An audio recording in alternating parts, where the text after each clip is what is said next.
Yo, what's good, everybody? It's your boy LG Grown.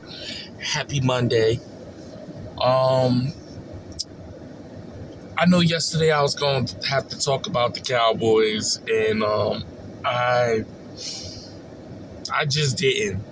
So yesterday when y'all saw me just threw something on the grill real quick on a typical Sunday, you know what I'm saying? That's what I was doing.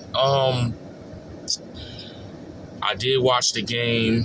I'm kind of relieved, believe it or not, because we lost, because that gives us a better draft pick. Shout out to New York Giants. Happy for them to win. They haven't beat us in a long period of time. And I guess that gave them motivation for next year if they can find them a good head coach. So I'm not going to throw no slander on the New York Giants today, because simply they were going home just like us. So at the end of the day, it's really no need to have no slander. So you could throw a little positive on them. Like, at the end of the day, Giants needed some type of motivation. This season was really horrible, as my team was horrible, to see the Giants and all the talent that they have. Their record shouldn't be what their record is. And this is me just having my perspective for the New York Giants. You know what I'm saying? If anybody knows me, I can't stand the Giants. But I can put my hatred to the side and really be truthful about the New York Giants. New York Giants have so much talent on defense alone. There's no reason, and I understand injuries happen, so that does play a part. But if you look at the total defense players they have, weapons, they might need 2 or 3 more pieces, and their defense gonna be elite. As far as offense, they're still working on their offense, but as of right now, they look like they got their future quarterback with Dart. Running back, possibly Scatterboo. You're still gonna need another dual running back with Scatterboo, because you don't want to initially pound him to the ground. You still want to have another dual threat with Scatterboo. So whether you're going to keep Singletary or Tracy, whatever his name is, and then you just got to focus on your wide receivers. Malik Neighbors actually going down, I'm not gonna say it helped you, but it did open up the door to see other talents emerge on your team, to decide if, hey, this guy could be a good number 2, or this guy could be a good number 3. Like, it gives you options to really go into yourself and say, listen, do we take our chances of trying to get another receiver? So now we got more than one weapon for the quarterback besides Malik Neighbors. That's what opens up for the Giants. So y'all should be looking forward of having that as a positive going into your offseason. Now let's get back to the Cowboys. Why I'm satisfied for the simple fact they lost is because 2 things. One, you definitely gotta let go of Matt Eberflus. There's not a scenario in my mind that's telling me that Matt Eberflus needs to be our defensive coordinator. He did too much messing around as far as not making right adjustments as the defensive coordinator. I don't care if we didn't have Michael Parsons. And I'm going to be truly honest with you. If we had Michael Parsons, I don't think this defense still would have been that good. Because he still are not, him as a defense coordinator, you're not making the right adjustments when it comes to your defense. If you're focusing on one person to make your defense elite, then we have a problem. We have a problem. Because that's clearly not going to be the case. Trayvon Diggs did not play good this year. I don't care if this so-called head injury, the TV fell on him. You a millionaire. Why are you doing a TV? You should be paying somebody to do a TV. So I don't understand that one. And I think everybody that's a fan are like, really? A TV? You know, first it was somebody breaking in. Now it's a TV. I don't get that. That's one issue for me. Another issue, Murray cannot be back on this team. Okay? He did not play good. His coverage was awful as far as play-wise. And the only thing you have to show in your production is high tackling. That's not going to cut it. That's not going to cut it. Terrence Steele, not going to cut it. I've been preaching to y'all for so long about Terrence Steele. It's going to have to go. It's not working, you know, and he's getting older, but it's just not working for Terrence Steele. We need a dominant right tackle along with the left tackle, because if we let go Terrence Steele, you put Tyler Guyton on the right tackle. That's going to be like his final chance to still show us, because I don't think they're going to just let him go for right now 2 seasons. I don't think they're going to let him go. But I feel is that by you letting go Terrence Steele, you're opening up some free money, and you can slide Guyton to the right, Nathan Thomas to the left, because Nathan Thomas wasn't that bad, but I still would get another left tackle. So, moving forward, because all this stuff needs to get done in the offseason. We cannot procrastinate. We cannot just be like, oh, we'll get Matt Eberflus another shot. No. Do us a favor, let him go. Make the proper moves of trying to get us a good defense coordinator. That's what we need. Shotty, if you want to be a good head coach, sometimes hiring your closest friends doesn't cut it. You got to remove yourself, and you have to do this as a business. Like, listen, the big goal is Super Bowl. I need to get the best qualified person for the team. That's not just like, yeah, I'm the head coach. Hey, I'm going to pull y'all. Mike McCarthy did that. Look what happened. I'm just saying. Mike McCarthy did that. Look what happened. He hired all his close buddies, people that ain't coach and all that other stuff. And then look what happened. They didn't work out. He had to let them go and get some people that fit the ideal scheme of this defense. When he first got there, he hired that defensive coordinator. That didn't work. He had to let him go. Then he went and got Dan Quinn. Dan Quinn was a better defensive coordinator, but at the same time, we knew we wasn't going to be able to hold him long if he did a great, amazing job. So, like, basically, he was just, like, doing just enough so he could qualify for a head coaching position. And then that's when he left and went to Washington. Once Washington said they was hiring him, you saw in his defensive coordinating that he didn't even care. It wasn't, I don't care people saying, oh, you know, we didn't have the corners and he had to play that coverage. Bro, but why are we going to play a coverage that we ain't played this entire season?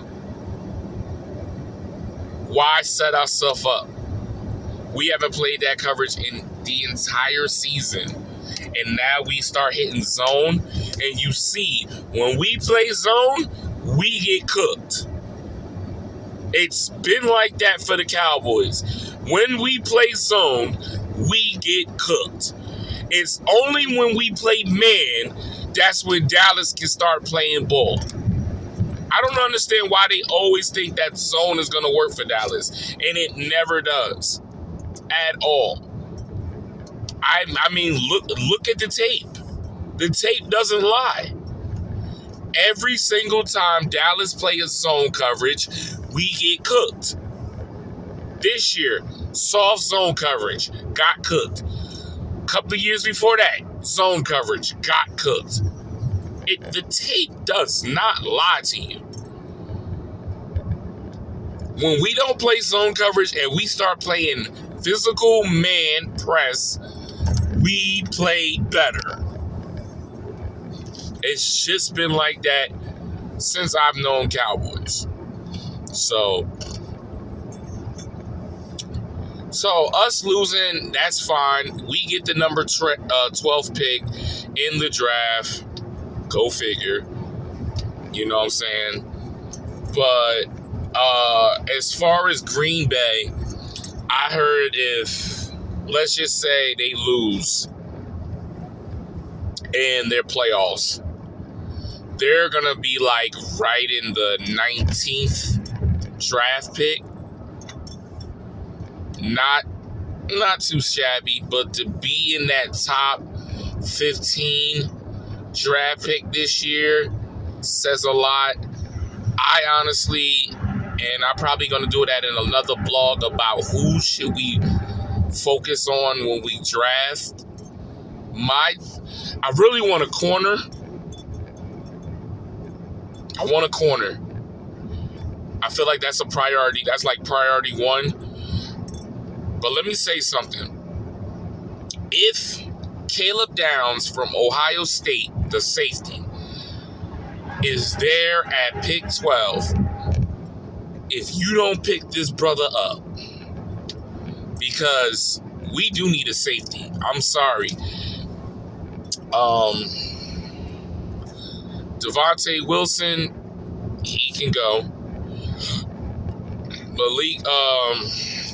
Malik Hooker, he can go. They're getting old. Why hold on to people that's getting old? Let them go. They're getting old. They're experienced, but they're old. They're not as what they used to be. And Donovan Wilson was always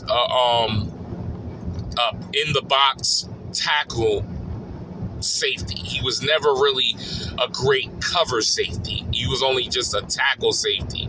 He could come in there and tackle. That was it. Malik Neighbors was a little bit more flexible. He had better coverage.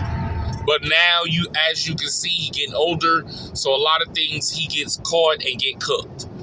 Like, he can go. I'm telling you, like, honestly, this offseason, I don't want them keep recycling players that we had for so long. Like, it's time to move on. Okay?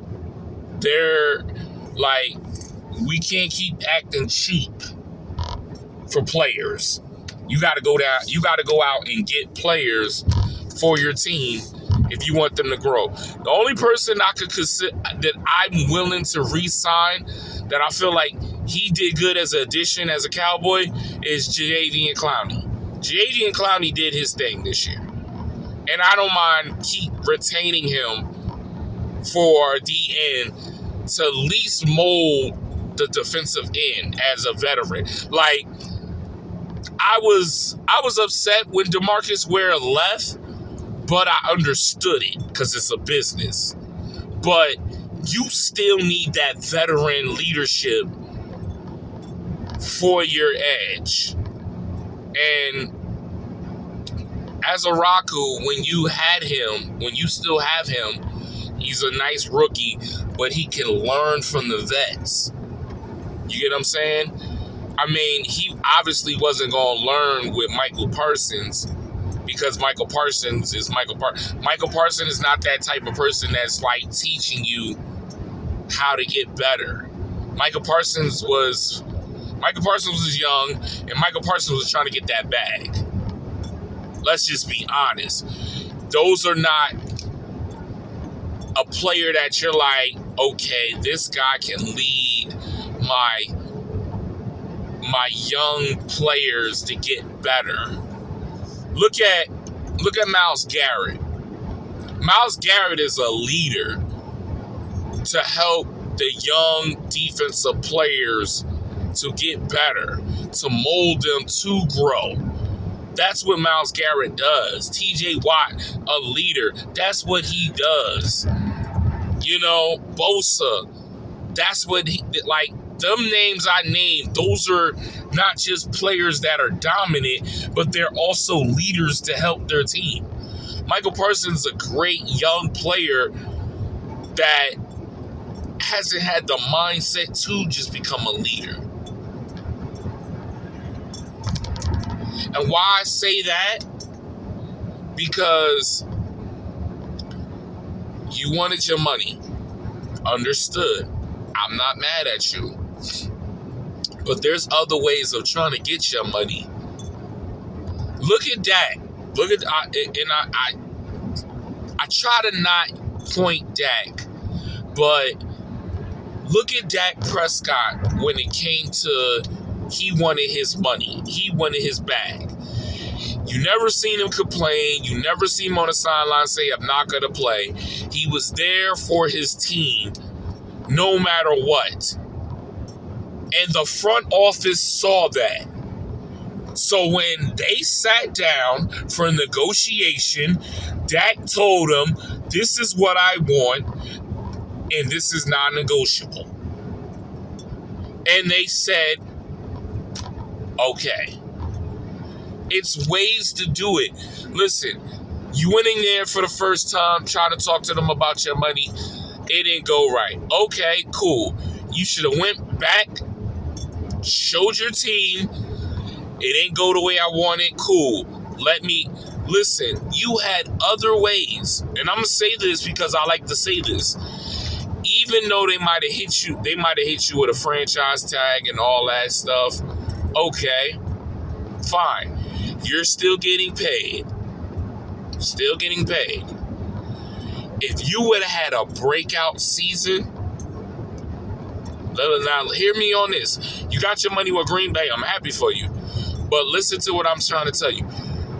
Let's just say you did get hit with a franchise tag and you went berserk this season. Didn't complain. You didn't say nothing. You didn't go on social media, running your mouth. Keep on to continue blowing the feud. You went insane, right? So now when they spin the block, you sit down. Now, yesterday's price isn't today's price. You going in there with a different price. Now, either they're going to accept that price or they're going to say, well, you know what, you're too much. I would love to pay you. I hope you get what you wanted. And you going to get what you wanted whatever you go to. That's what you should have played. You play the long game. You don't sit there, pout, whine, refuse to practice. Now it's not only looking not good for you, it's like, okay, the team's not going to talk about it, but at the end of the day, that's like, you're now showing us like, okay, everybody should do this. Everybody should, pout and not practice and all that other stuff. DeMarcus Ware said this in an interview. Shout out to DeMarcus Ware. I mean, not DeMarcus Ware, DeMarcus Lawrence. I'm sorry. But Hall of Fame DeMarcus Ware is. But DeMarcus Lawrence said this before.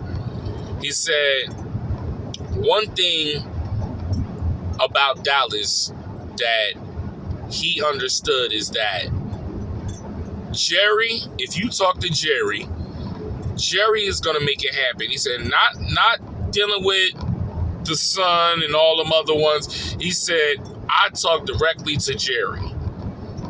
Now, the offer I wanted and the offer they tried to give me, I wasn't having it. And then I talked to Jerry and we worked this out and made it happen. Got the deal done.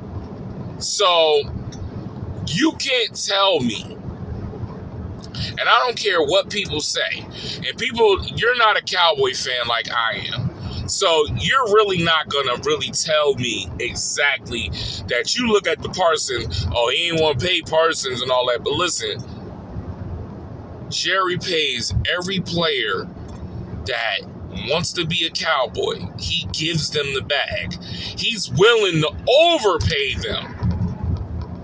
He's willing to overpay them just because he wants them to get the job done.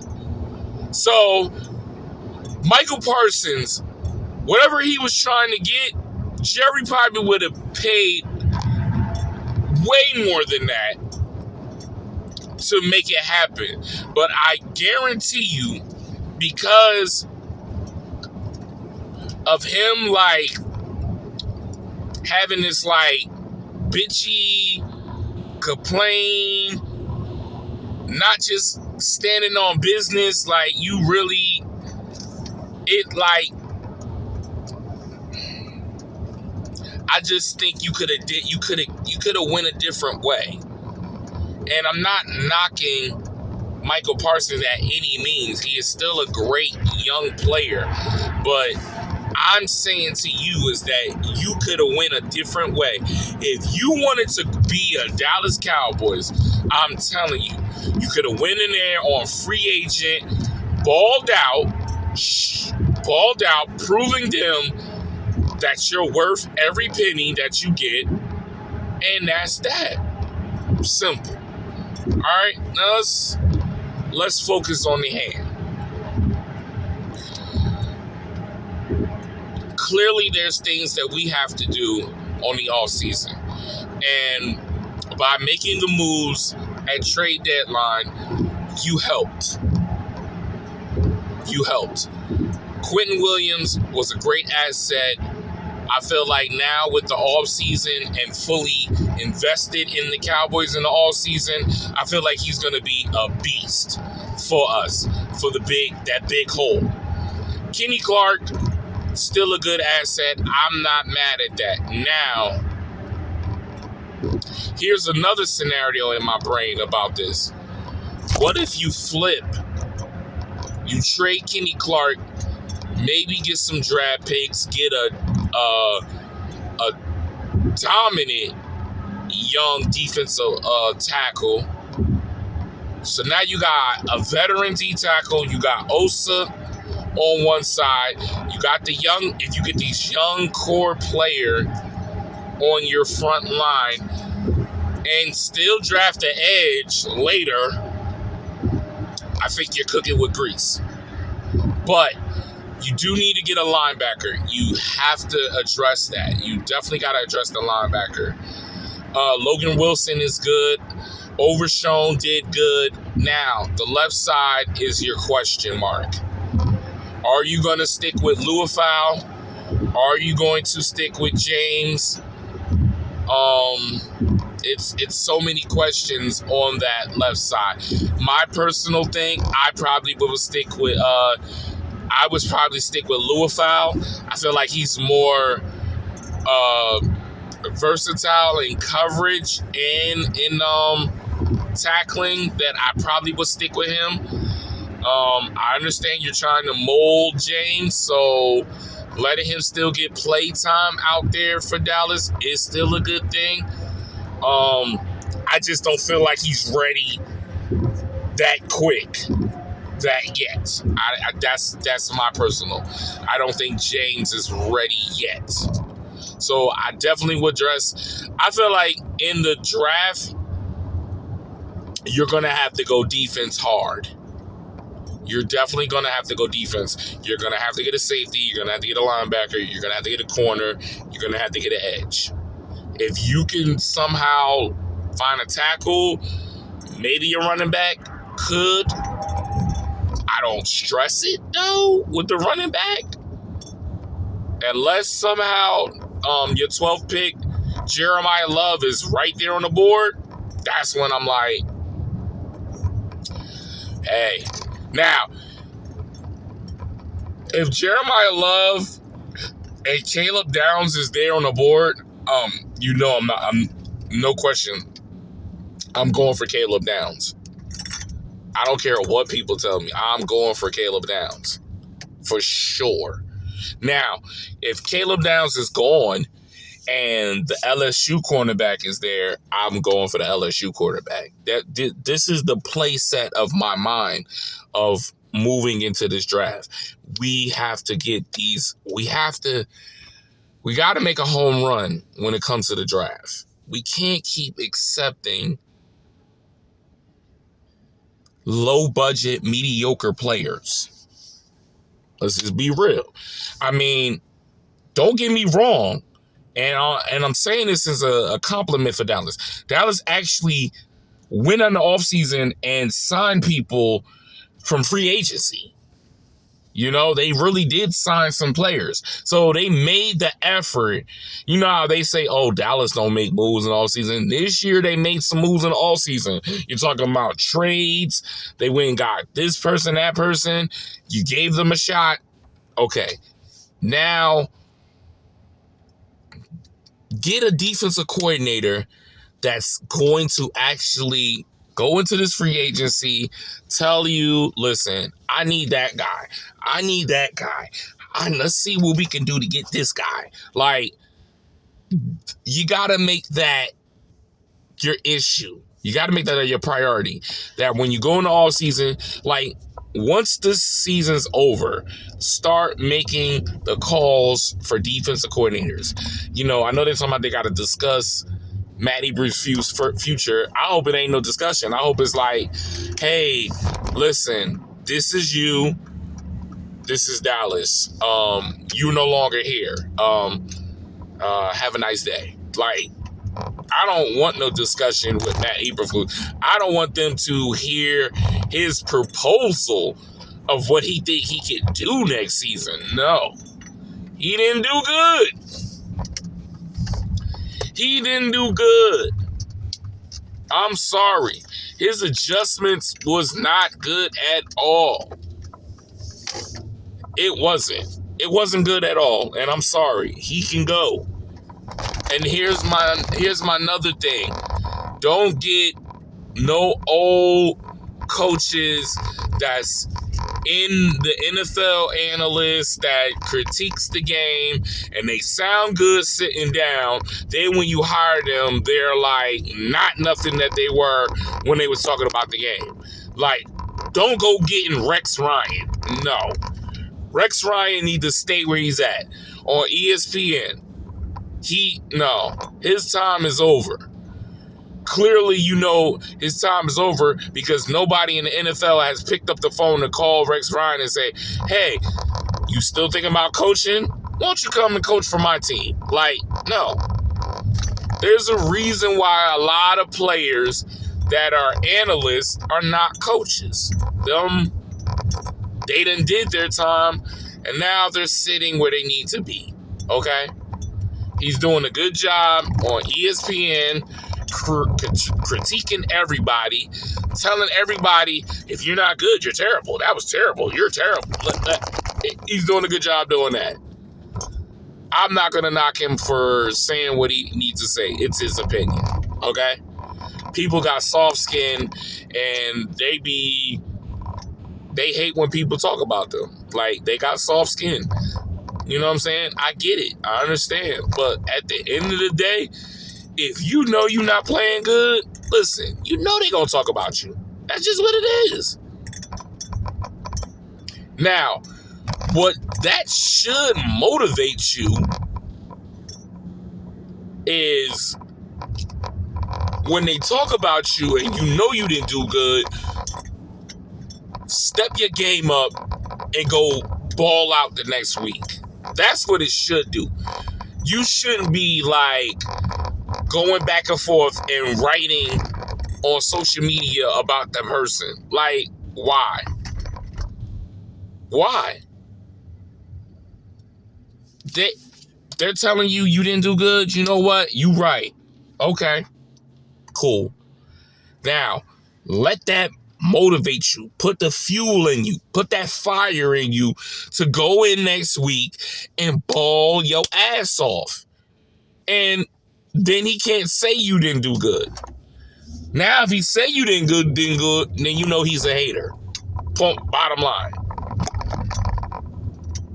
If he still say you didn't do good, then you know he's a hater. He ain't doing his job properly.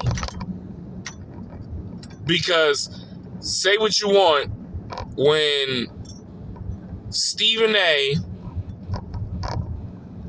tells the person he ain't doing good, when they do good, he tells them they doing good. I can't listen. As a person that despise Stephen A, and I'm not saying that like despise or like dislike him. I don't appreciate him when he talk about my Cowboys. But to be fair, when he's talking about them when they're not doing good, what can I possibly say? What can I possibly say?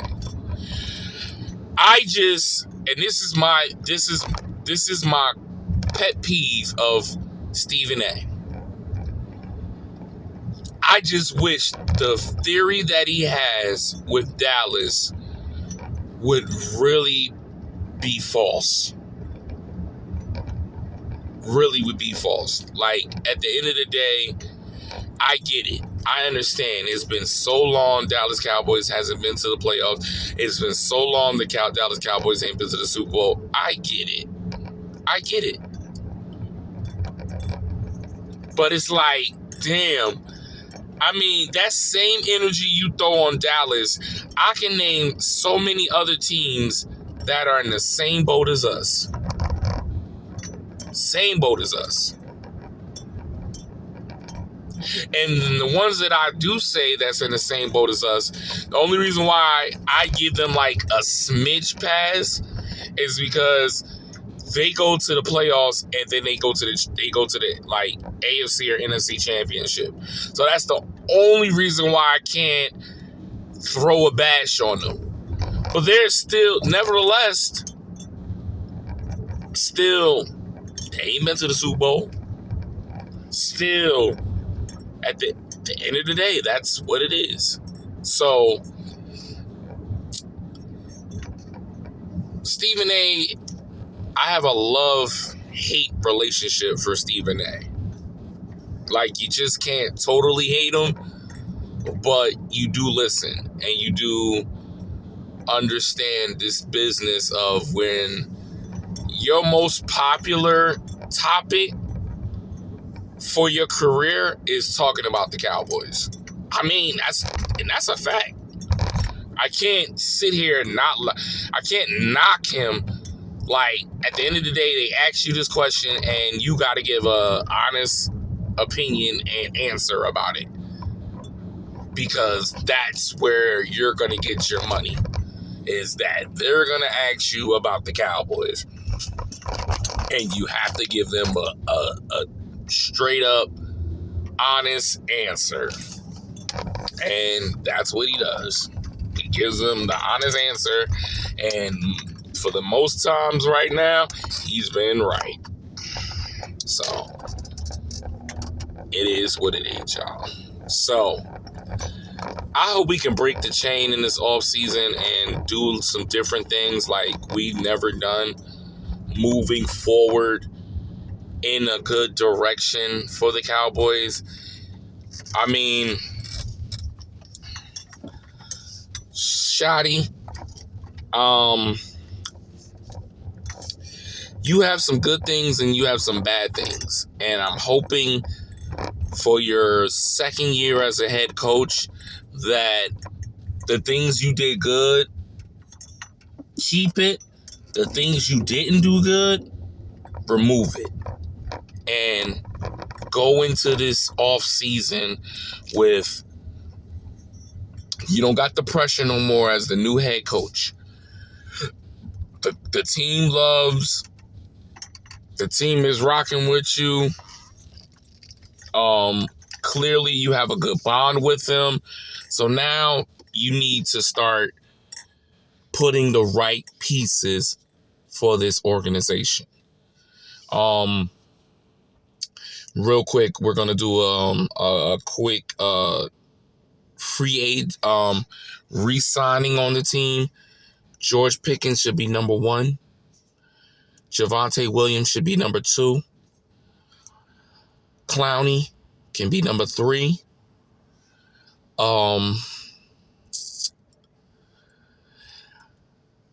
I would give Sam Williams another shot. I'm just saying. If y'all don't, I understand.